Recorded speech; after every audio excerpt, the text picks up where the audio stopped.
Hey everybody, welcome back to another episode of 6 Degrees of Associations. I'm your host, Lucas McCann. With us today, I could say a lot about this man, Jay Baer, but I'm going to boil it down to a couple. Author of 7 books on business growth, international keynote speaker, inductee to the Professional Speaking Hall of Fame, the world's number 2 tequila influencer, which we may have to talk about at some point, because why number 2? And that's great. Leads brands, a lot of things marketing, has been on stage for associations dozens and dozens, if not hundreds of times. Welcome to the show, Jay.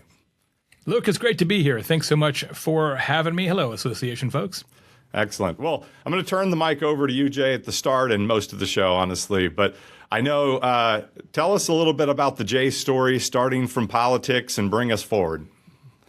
Yeah, I was originally a political consultant and ran that business for a couple of years and realized that that's a tough way to make a living. That's for sure. And got out of politics and got into what we would now consider to be a sort of traditional marketing, and very quickly got involved in digital marketing or online marketing, and have spent most of my career in that category in some form or fashion. Have run a number of professional services firms doing consulting for many of the biggest brands and associations throughout the world. About 17, 18 years ago, I started writing books and giving presentations. It's been an incredible career, traveling all over the world and helping people get better at their business and delighting their customers and members more than perhaps they did before they got to see me. And then a few years ago, after I sold my consulting firm, I started down this tequila journey, and I now find myself running the largest digital magazine for tequila consumers in the world. It's sort of like Rolling Stone or Wine Spectator, but for tequila. It's called Tequila Report, which is a fun project for sure, and gets me to Mexico a lot. And there's certainly worse places to be. Yeah, excellent. That's why you have this, beautiful tan and making me look like I'm washed right into my my white background. I'll hide behind the tree to give myself some contrast here. The tan is definitely seasonal, that's for sure. We'll include some links at the end of the show for those watching online and checking this out. But and as well to all the books. Tell us a little bit, maybe just at the start, about your evolution in books. Like, what's changed in sort of your approach and your writing and influenced here, right? Because it comes with the times. Yeah, I go about it a little differently, I think. There's a reason why I write books. So as a consultant with lots of different clients and strategists on my teams, we interact with a lot of companies and associations on a regular basis. And so what I always tried to do is be a careful listener. And when I would hear a similar question from a variety of clients, I would think, well, geez, if these companies or organizations, which are some of the biggest and most accomplished in the world, don't know the answer to this, probably very few people know the answer. And then I would say, well, maybe we can find the answer. So for all my books, there's a tremendous amount of first-party research. I do a lot of market research. So we do a lot of research, a lot of analysis to try and solve a particular business challenge. So I'm not a futurist. I'm sort of a presentist or a near futurist, if you will. My role is to write a book or deliver a speech that tells you what your customers and members want and how to deliver on that over, say, a 2-year period. And then every single time I write a book, eventually everybody does what I ask them to do. And then I've got to come up with another solution for another problem. So as a result, I've written books on social business. I've written books on social media. I've written books on content marketing. I've written books on customer service, customer experience, word of mouth marketing. And my most recent book is called The Time to Win. And it's all about speed and responsiveness as a competitive advantage. So I think about it almost like a band would think about an album, right? So you like, hey, I've got something to say. I say it. I tour behind it for a couple of years, and then I have something different to say because now the world has changed. The challenge I have with a lot of my contemporaries who are speakers and authors is that they basically write the same book every 2 years. And my topics are very different every time because I'm trying to solve a very different problem. Yeah, I like that. Tell us a little bit more about the most recent book, right? Speed. Yeah. It seems like this is a very fast culture. Everything's transactional based. And it seems counter to some other things that, or maybe complementary to some other things that I've seen you talk about regarding patience. So talk about that contrast a little bit. Coming out of the pandemic, the observation I had was we had all these trends, right? So we had the Great Resignation and quiet quitting and people wanting to work from home and not commute back to the office. We had bleisure travel, a big rise in bleisure travel, which is the combination of business and leisure travel, right? It's when you bring your kids to the annual convention of the association and like double dip the trip. Very popular in Orlando, of course. Yep. That's a big trend. Baseball, even, right? So Major League Baseball coming out of the pandemic started the pitch clock, right? So now you got to throw the ball every 30 seconds or whatever it is. Yep. And since they did that, record TV attendance, record ratings. Average Major League Baseball game is 26 minutes a night shorter than it was before that rule change. Wow. 26 minutes a game. Yeah.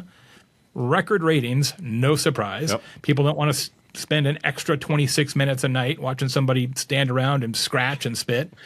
And so what I discovered, Lucas, is that I really thought about all these changes. And I'm like, these are being positioned as trends, but it's all one trend. It's all the same thing, which is that we care about our time and how we spend it more than we used to.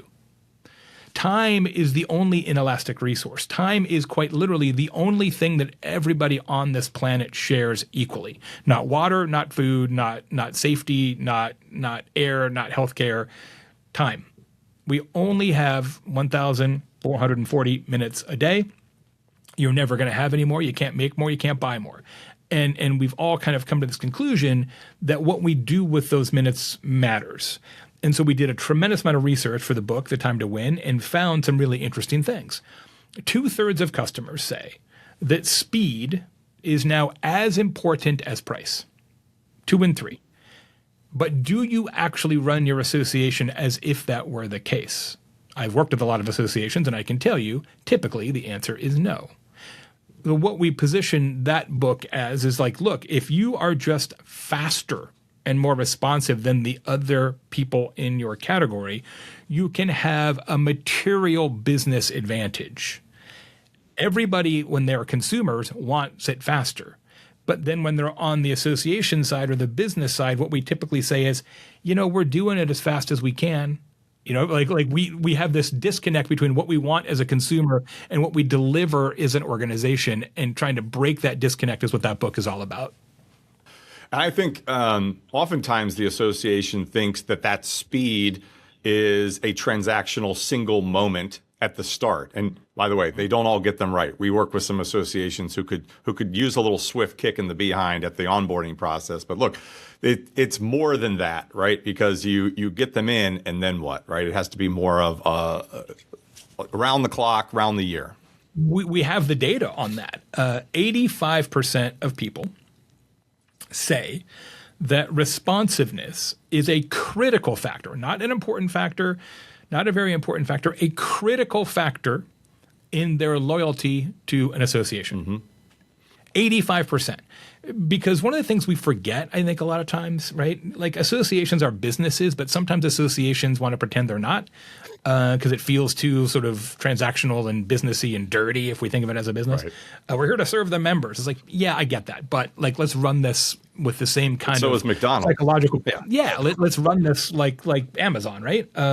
So the thing about associations is, as much, if not more, than any other kind of business, retention is the coin of the realm.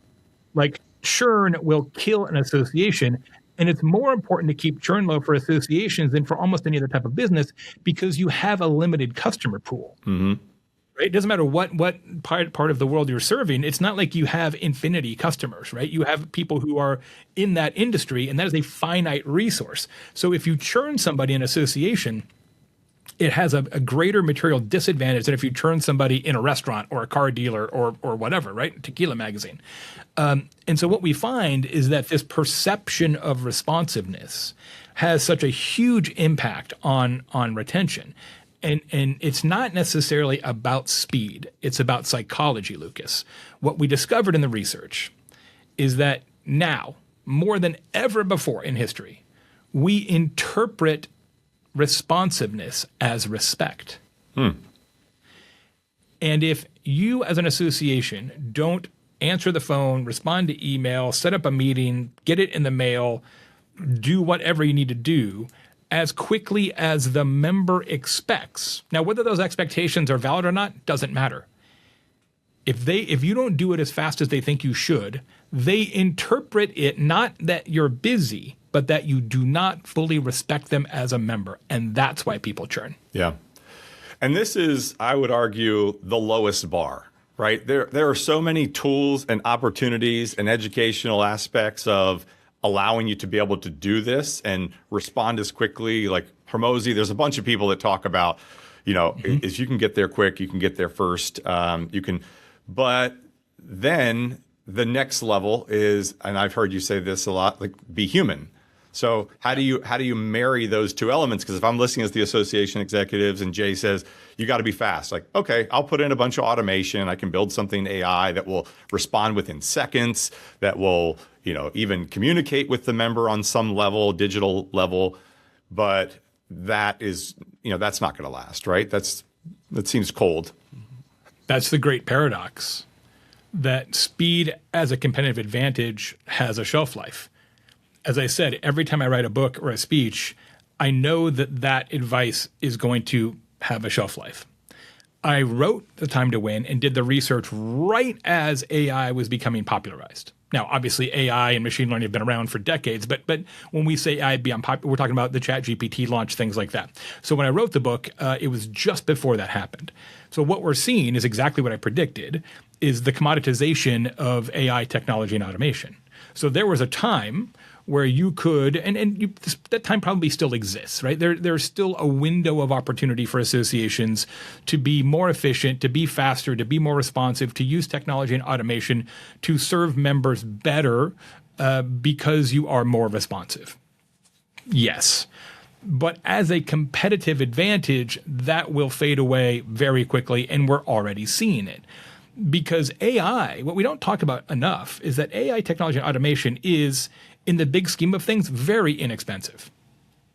Considering what it can do, it is so accessible and so affordable, and the price is just going to come down, that you're not going to be able to build a competitive moat around your technology. You're just not, right? So the best you can ever hope for, ultimately, with AI and technology is to be on par. Right, is to compete with everybody else. You're not going to be able to out AI anybody. Now, that's not to say you shouldn't do it. You absolutely should. The productivity gains, the efficiency gains are so profound that, of course, you should automate and use technology where you can. But let's think about the near future. Let's think about, I'm going to throw it out and say 12 months from now. 18 months for sure, but probably 12. We have AI and technology everywhere. Right? Gartner says that by 2029, 80% of company to customer, member to association interactions will be between digital agents and robots, not between people. And I firmly believe that to be true. So a member request is not coming from a member, it's coming from the member's robot. This is all going to happen, and very quickly. In a world like that, where everybody's using AI and technology to automate, what actually is a differentiator? What actually stands out? Well, it's the exact opposite. It is the human touch. It is word of mouth, like out of somebody's actual mouth hole. That's what will be noticeable, powerful, talkable, and meaningful because it will be so rare. So what I've been telling people for the last 12 months is you have to, yes, go down this path of technology adoption because the efficiency gains cannot be ignored. But you have to, at the same time, aggressively pursue a parallel path, which allows you to be the most human organization in your category. And those two things feel like they're at cross purposes, but they're actually not. Yeah. And from a business perspective, right, I can really appreciate, implement the AI, look at all the efficiencies. It's hard not to get sort of awestruck by the savings and efficiency as a business owner, right? Look, I could increase my margins by X% if I just moved everything over to AI.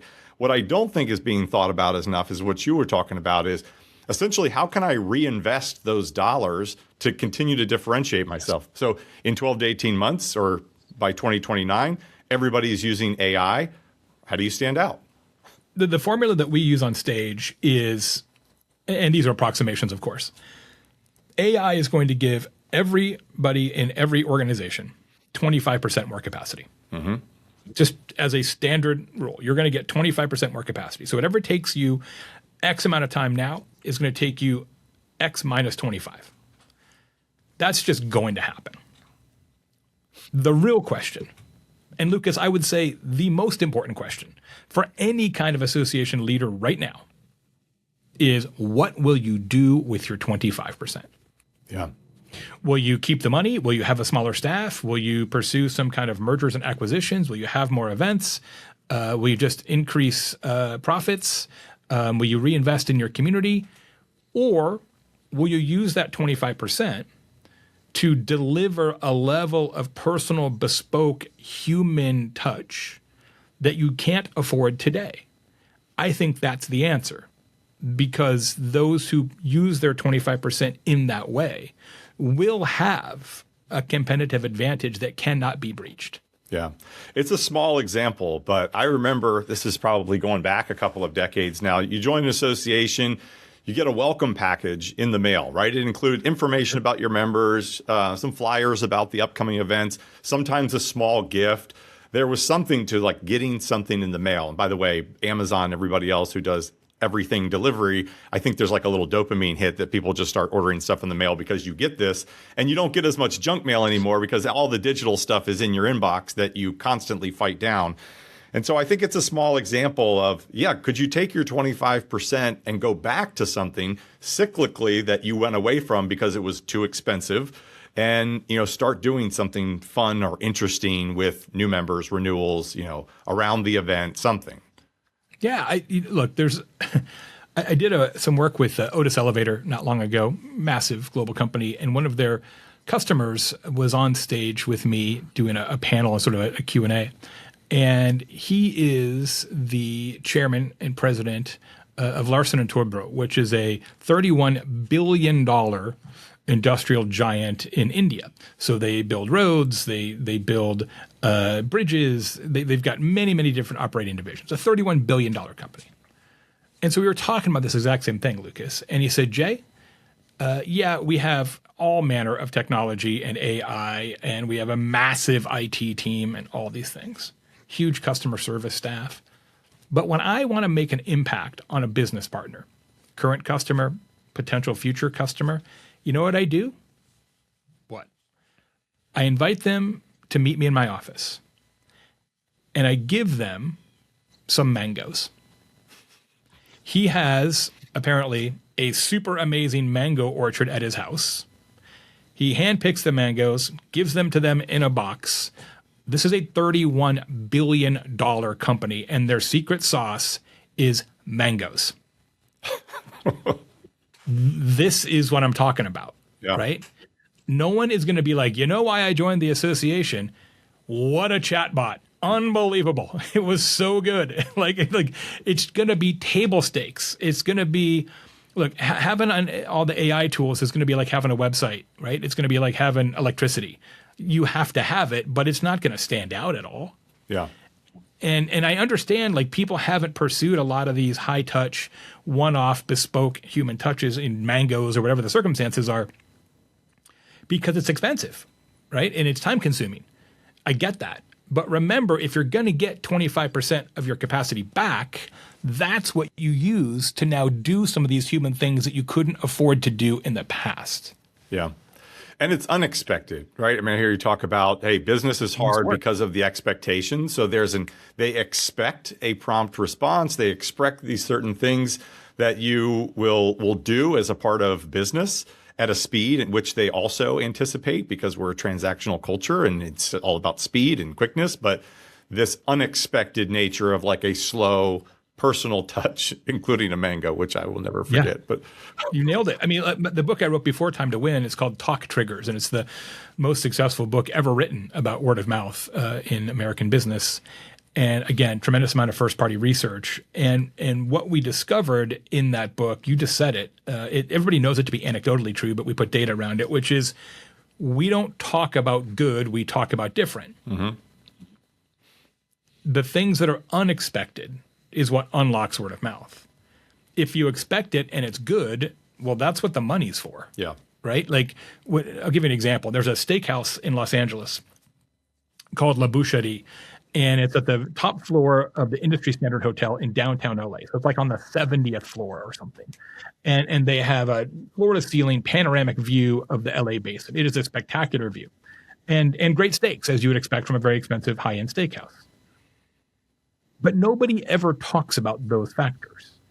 If you look at their reviews, and what is a review but word of mouth with shelf life? If you look at their reviews, none of them mention food, and almost none of them mention the view, because people knew about that when they booked the reservation. Mm-hmm. The word of mouth and the reviews focuses on is something unexpected. When you dine at La Boucherie, you sit down and the waiter approaches the table after you've ordered and says, Lucas, please select your weapon. And they open up a walnut box. And in that walnut box, it's black velvet lined, are 11 different steak knives. They have steak knives from France. They have bigger ones from Australia. Like, you call that a knife, mate? Like one of those kind of things. They've got American ones. They've got German ones, like Japanese carbon ones, like every kind of steak knife ever. And like, okay, Mr. McCann, which would you prefer? And you get to pick your knife. That's what people talk about because they didn't see it coming. And the same thing happens in the association world, right? Like, it is important to be good, obviously. It's important to execute well. But word of mouth doesn't come from good. It comes from the unexpected. Yeah. Nobody ever says, hey, Lucas, let me tell you what happened to me last night. This thing occurred that was perfectly adequate. Right. Like, that's not a story people tell because it's not a story. Every word of mouth incident in the world is rooted in a story. And we don't tell stories about what we already thought was going to happen. Yeah. We tell stories about experiences and restaurants are a great example. I asked my father years ago, I said, just as he wasn't passing away or anything, but I asked him the question, hey, if you had one last meal, what would it be? And he told me a story about a restaurant down in New Orleans, not because of the food. He said, I just want to go there for the restaurant. He said, well, the first time he drove up and he walked up to check in for the restaurant, they said, hey, Mr. McCann, welcome to the restaurant. Your table's ready.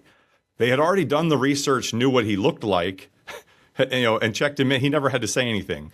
Walked right to the table. There's people around you. You drop one crumb off your bread, they scrape it off. They're ready. I can help you.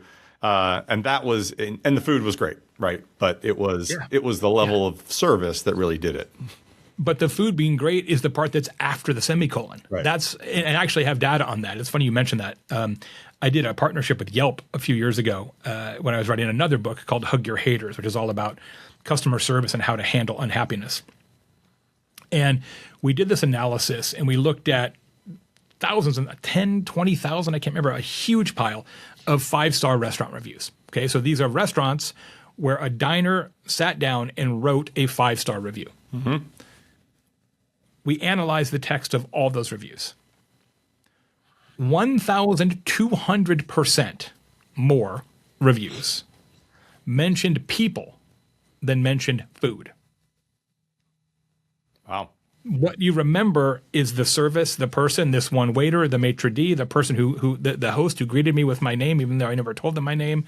That's what people notice and actually spend time writing about because the food is what the money is for. Like, it's a restaurant, right? You kind of know that you're assuming the food is good. This is why, incidentally, if you look at reviews, you almost never see 3-star reviews. Because it's not a story, right? I got pretty much what I paid for, 3 stars. People don't actually write them. What do we see reviews? We see 5-star reviews, this place is unexpectedly amazing, and 1-star reviews, this place unexpectedly sucks. Right? People don't spend the time to write a lot of 3-star reviews because it's not a story. Same thing happens in the association business. You've got to do something for your members that they actually didn't see coming, that they will remember. And it doesn't have to be massive. It doesn't have to be expensive. It doesn't have to be, life-changing. It just has to be something that they didn't see coming. You have to, what we say in stage is you have to transcend the transaction. Yeah, the 5-star reviews in the association world, in my opinion, are what keep you there for 30 years. And the 1-star reviews are, what gets you out. And the same thing. You don't stick around. Would you renew for a 3-star association? Probably not. But if you had a human interaction And the experience was such that this was 5 stars. This person really helped me. I made a connection at this association event. I'm sticking around. I might be a lifer. And the opposite is true as well. If I don't and the content's okay, why would I continue paying that? Because that's a customer you have to resell every year. It's a membership, like everything else. And you have to continue to deliver these moments. It can't just be once, because your team changes, right? The contact person at the member could change, right? And so the person who had this great experience with your association is no longer with the member. So you've got to resell it, right? You've got to get this new person excited about the association. So it can't just be once. And this is why I think association events, even in the world of Zoom and other things, are so critical, because the events are where you can more easily deliver an unexpected magic moment.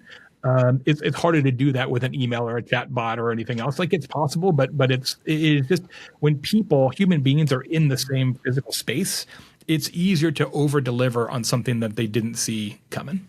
Yeah. I have an event that I've been going to for 20 years, and the event is great from a business perspective. It's excellent. We still profit from the event, if you will, from a transactional perspective.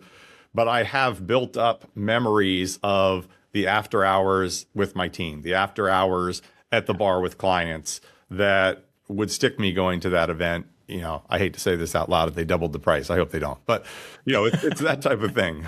Actually, over time, they've more than doubled the price. But, sure. They already have. Years, not overnight. Exactly. But that's it. That's a perfect testimonial. And, that you would, you would go even if you didn't have to go for work, right? That's the kind of fabric that you want to achieve. And as somebody who speaks every week at something around the world, I prefer association events because of the dynamic you just described, Lucas, that in many, if not most, association events, the cast of characters, the attendees, is relatively similar year to year. And that is a level of trust and intimacy and familiarity with inside the audience that as a speaker you can feel the second you walk on stage. Yeah. So I prefer to speak at events where it's 90% the same people year after year, because they will laugh louder, they'll cry harder, they trust the person sitting next to them in a way that you wouldn't trust a stranger, right. And it actually creates a better audience experience. I actually pay a lot of attention to that kind of stuff on prep calls. Yeah, I attended the National Women's Leadership Conference last year in Portland, Maine, and it felt like a reunion. It was my first time going, but for many of this, it felt like a big reunion. And the energy that came from that, I could tell most of those women will be going back and have been going there for some time, and to see each other embrace, learn, do all the things together. That was the highlight. Yeah, franchise events, really similar dynamic, right? The franchisees get together all the time. I've done a few events in the MLM space, same kind of thing, right? It's a family. It feels like a family, and it's just a different vibe as an attendee and as a speaker. Yeah. Let's talk tequila for 1 minute. Okay, great. Tell us the tequila story. How did you get into this? Did somebody pull you in? Was it just an affinity for tequila? That's your favorite spirit? Was it a business opportunity? All the above? Yeah, I did it really slowly and then all at once, right? So I grew up in Arizona, went to school in Tucson, would sneak across the border a lot when we were younger. So always around Latino culture. Started vacation in Mexico a lot when I was just in my 20s. But when I was probably late 20s, I guess, right before we had kids, I would go every Wednesday with my buddy Tom. We'd go to a restaurant in Scottsdale, and there was a bartender there. His name is Steve. And Steve was super into tequila and mezcal, agave spirits. This is long before it was popularized, right? This is 30 plus years ago. Yeah. And we just go on Wednesday and be nobody there because everybody goes for Taco Tuesday. Nobody goes for Wednesday. Right. And we'd just be sitting at the bar and be like, all right, church starts now. Tell us something. He'd pull a dusty bottle off the shelf. Be like, this one came from this guy and his family. And here's what it is. And we were just like, wow, the stories and the craftsmanship. And it was just amazing. Right. So we just kind of went down the rabbit hole. And then for decades after that, I just, studied on my own and visited Mexico and learned more and, just kind of became a fan and collected some bottles and things like that. And then I guess it's almost exactly 4 years ago when I sold my company. I used to host a very large podcast all about social media strategy. And the podcast went with the company when I sold it. And I thought, I've got some time on my hands now that I used to occupy with doing the podcast. Maybe I should just try to teach people some of the things I've learned about tequila. So I started to make some videos on Instagram and TikTok, and they were terrible. And then I encouraged my business partner. That's how it starts, though. You got to push through. For sure. I encouraged my business partner to join me on camera, and we have a really good dynamic.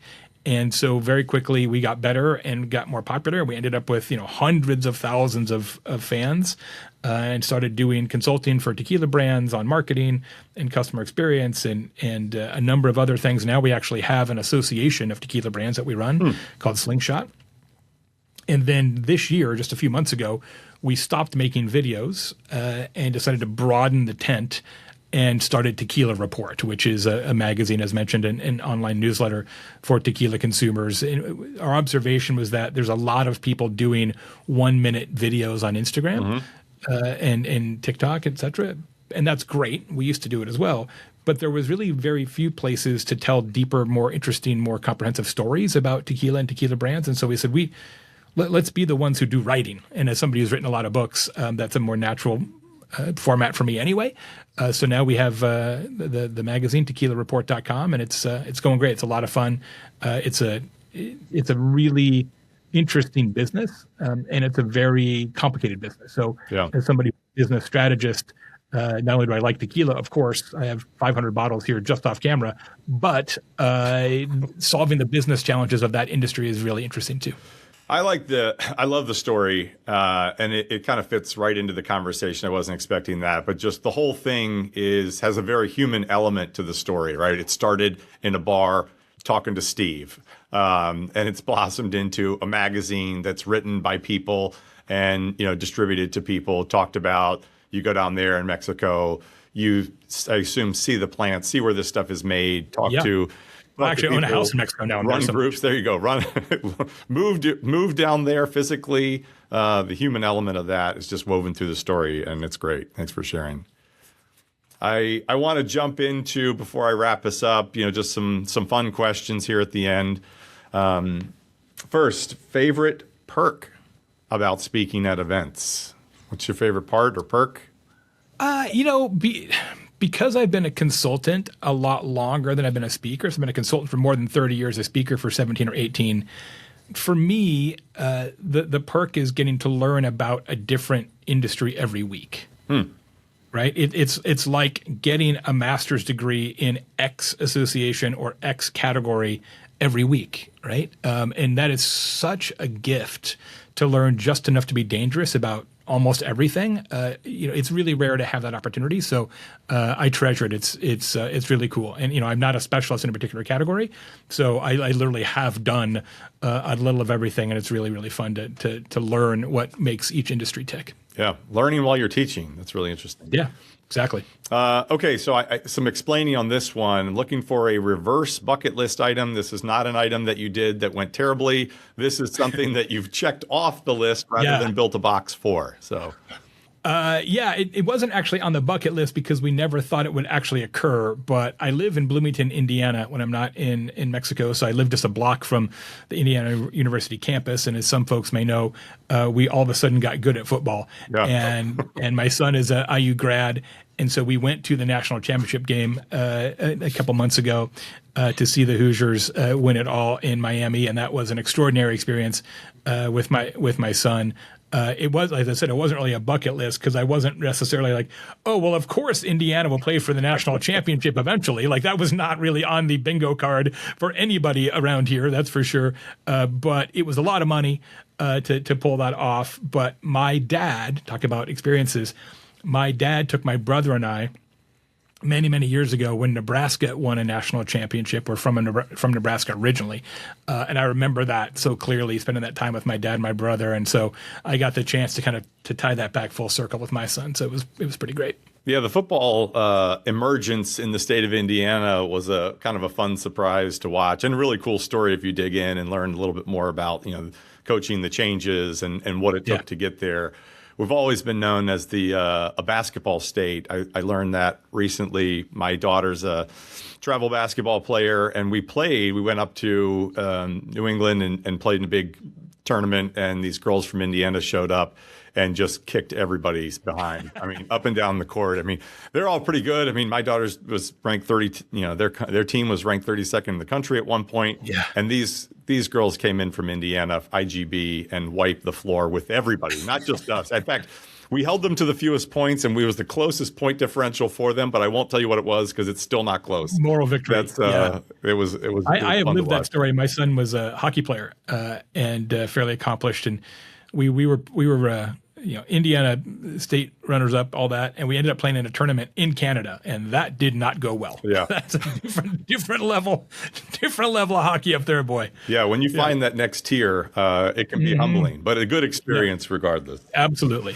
Last question. This used to be framed as, something about Jay that we couldn't find on your resume or the internet. We've tweaked it a bit now to include all of AI, because just about everybody's resume is, somewhere on the internet or in LinkedIn or what have you. So now it's something about Jay that AI doesn't know. I don't think AI knows this because it all happened before there were computers. And so I'm not sure it's really been documented very well. And I also don't talk about it a ton. But I will here because association folks are typically fairly keyed in on public affairs. But I started in politics. I was a political science major. I started running campaigns. And I spent the first few years of my career working for the late U.S. Senator John McCain. My wife and I both worked for the senator. I spent a lot of time doing marketing and copywriting and direct mail and voter outreach for the senator. And not everybody probably agrees with the senator's politics, but what an unforgettable figure and a real pleasure to work for him and get to know him. Yeah, that's amazing. Yeah, great opportunity. Well, before I completely close us down here, I'd love to know, Jay, is there somebody in your network that you think our audience would benefit from hearing from? Yeah, I'd like to recommend my good friend Rory Vaden, and Rory is an author, speaker, entrepreneur, consultant. He runs an organization called the Brand Builders Group, which is the single best organization for developing and honing personal brands in the world. So I think most association executives know that their personal brand is as important as the brand of the association. But I know firsthand, having been an association consultant from time to time, that sometimes they don't really know how to go about that. Like, how do I make people understand me without taking away from their understanding of the association, et cetera. And Rory and his team solve those problems. They help you understand what is your personal point of passion and clarity, what is your version of tequila, and then how you tie that into your greater business life. And he's also just an incredible person and somebody I've learned so much from in my life. I think that's a great recommendation and perfect for this time. As we've talked about the human element, like part of your personal brand is simply telling your own story so that you are a human, not a figurehead. And, running those in parallel of your seat as the association executive, I think is really important. So appreciate that. I mean, look, what you do in the association is obviously important, but it is, and I can say this without reservation, not the most interesting thing about you. It's just not. There's something else that you do, that you're about, that you love, that is inherently more interesting.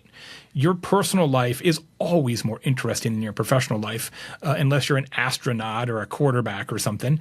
And I just encourage people to let that passion side through. Right. Mm-hmm. If your deal is growing prize-winning roses, like talk about that, because people will remember that a lot more than they'll remember you're an association executive. Yeah.